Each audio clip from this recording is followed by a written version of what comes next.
Este es un proceso que ocurre una vez en cada generación celular y resulta de la duplicación de los cromosomas. Ahora, ¿qué pasa aquí con esta duplicación de los cromosomas? En la mayoría de las células eucariotas, la replicación del ADN conduce a la mitosis y en los espermatocitos y ovocitos primarios ocurre en la meiosis, durante la fase S del ciclo celular. La velocidad de la síntesis de ADN es aproximadamente de 50 nucleótidos por segundo en los humanos y mamíferos, y en los procariotas es más rápida, es de 500 nucleótidos por segundo. Esto se debe a que en los procariotas ellos tienen un ARN en forma circular, y en nosotros tiene esta forma de cadena. Ahora, este proceso general de replicación es común en procariotas y eucariotas y difiere en algunos aspectos solamente. La iniciación siempre comienza, esta fase de iniciación siempre va a comenzar en una secuencia específica de nucleótidos conocida como el origen de replicación o punto de iniciación. La cadena de ADN deben desarrollarse durante la duplicación. Para ello requiere de proteínas iniciadoras especiales, entre ellas la helicasa. El punto de replicación es lo que se conoce como horquilla, por esta forma que lleva acá. La helicasa va a romper la doble hélice. Esta enzima se encarga de desenrollar, las cuales recorren la hélice desarrollando las cadenas a medida que avanza, rompiendo los puentes de hidrógeno que unen las bases nitrogenadas. Estas bases nitrogenadas están unidas, como les dije, a puentes de hidrógeno. Ahora, ¿qué pasa cuando las rompen? Ella va avanzando y va abriendo la hélice en el origen de replicación, pero a medida que se separa corre el riesgo de superenrollarse. Por lo tanto, es prevenido por proteínas desestabilizadoras, las cuales se unen por separado a cada cadena para impedir que vuelvan a formarse la doble hélice, mientras se copian las cadenas. Esta enzima especializada es lo que se conoce como la topoisomerasa. La topoisomerasa se encarga de mantener esas cadenas separadas y va a encargarse de romper y de reconectar una o ambas cadenas, permitiendo que giren y se aliviane la tensión, impidiendo de manera eficaz la formación de nudos durante la duplicación. Lo que pasa cuando tenemos un hilo y lo tratamos de abrir por la hebra, al hacer esto creamos una tensión y se puede romper. En la cadena de ADN puede ocurrir lo mismo, pero tenemos la intervención de estas proteínas que se unen para impedir, manteniéndolas separadas y evitan que se retuercen.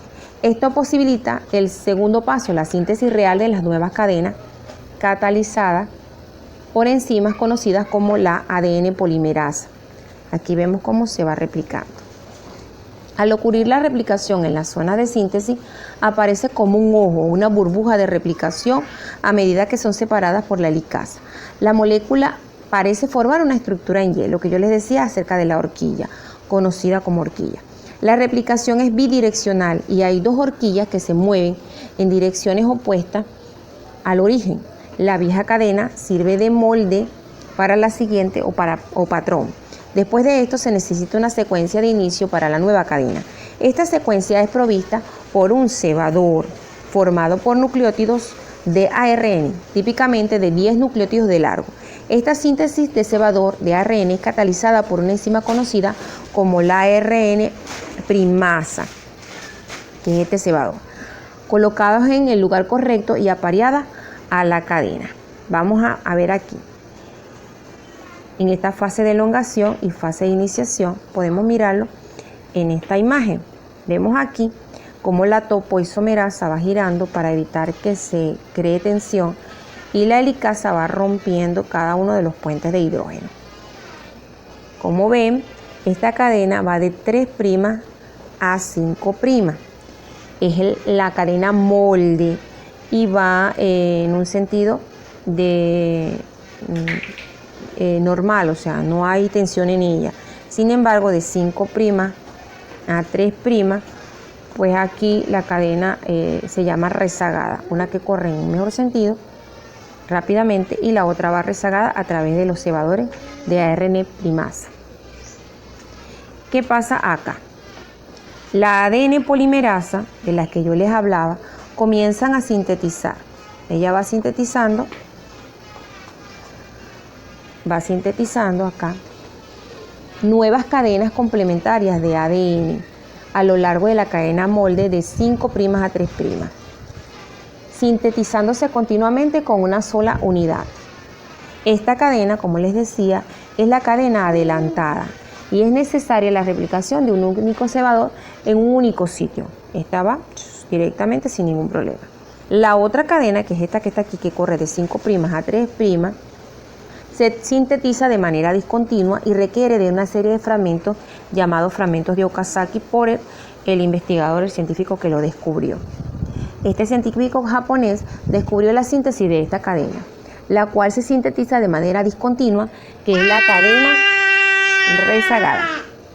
Para la síntesis de los fragmentos se necesita múltiples cebadores. Este es el cebador que va acá. Este cebador, llamado ARN primasa, consta de 1000 a 2000 nucleótidos en los procariotas y de 100 a 200 nucleótidos en las eucariotas. El ADN polimerasa, en este caso, va a empezar con lo que sería ese cebador de ARN primasa. Cuando ya hace contacto con el extremo 5' de un cebador de ARN, empieza a unir esos nucleótidos.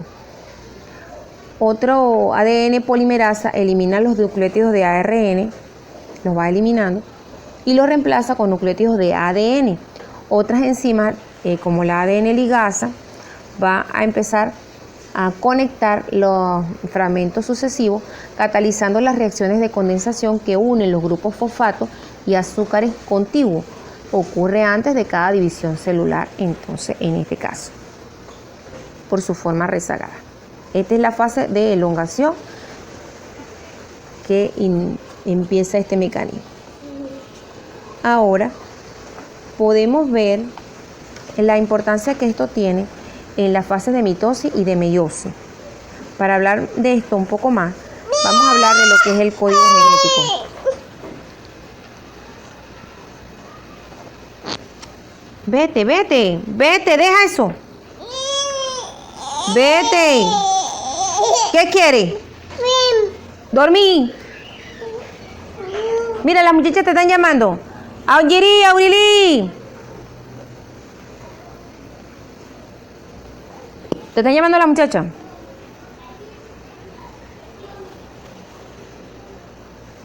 ¡Vete! ¡Aurili! Pasa por el otro lado, no, Camila. Búscame el otro. Agárralo un momentico aquí, ¿eh? ¿El quién? Ahí está, muchachita. Anda, llévalo un momentico para allá.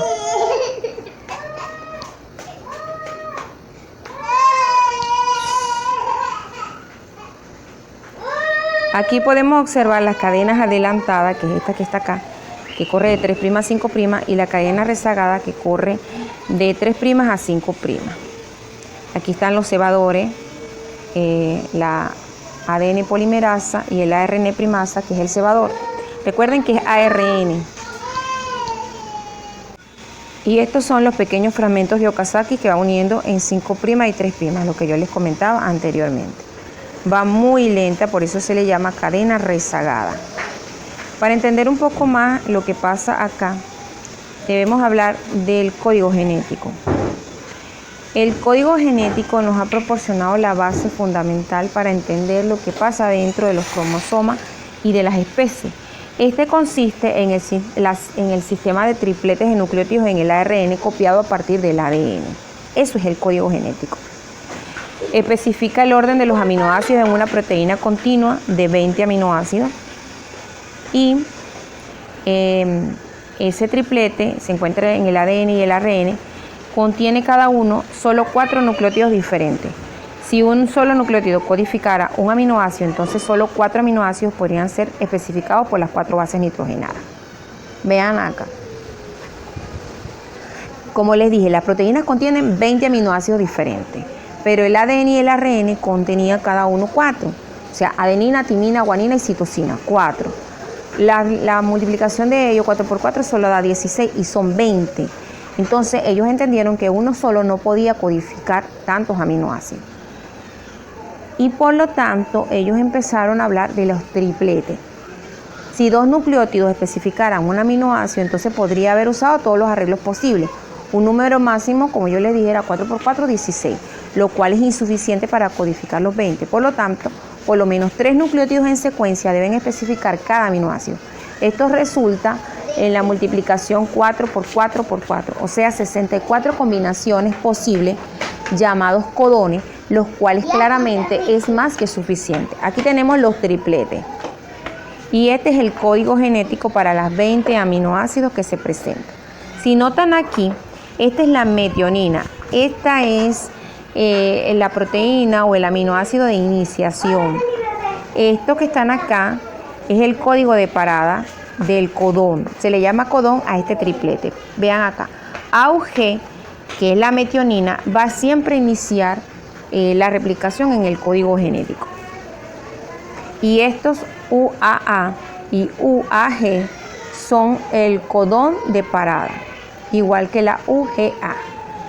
Aquí tenemos las posibles combinaciones de cada uno. La primera letra y la segunda letra producen las secuencias de triplete.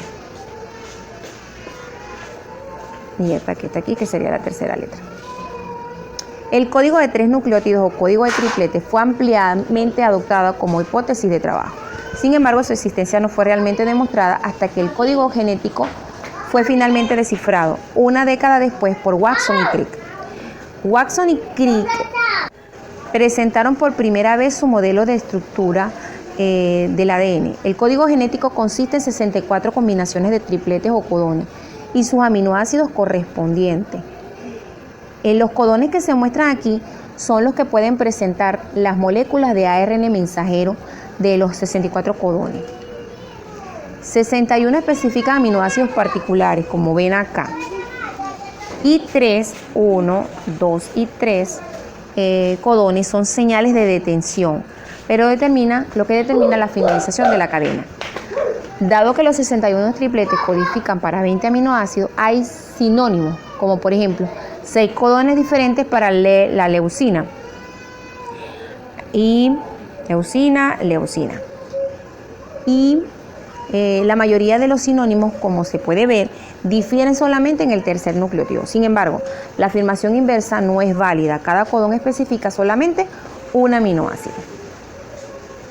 Ven acá. Este es nuestro código. ¿Cuál es la función biológica del ADN? La función biológica es almacenar la información a través de esos genes, que es lo que forma nuestro genoma. La codificación de proteínas que transcriben y traducen el mensaje. Su autoduplicación, que es la replicación del ADN para asegurar la transmisión de la información de la célula hija durante la división celular. Esto es lo que conocemos como ciclo celular, que lo vamos a ver más adelante cuando veamos mitosis y meiosis. Para eso es necesario entonces esta replicación.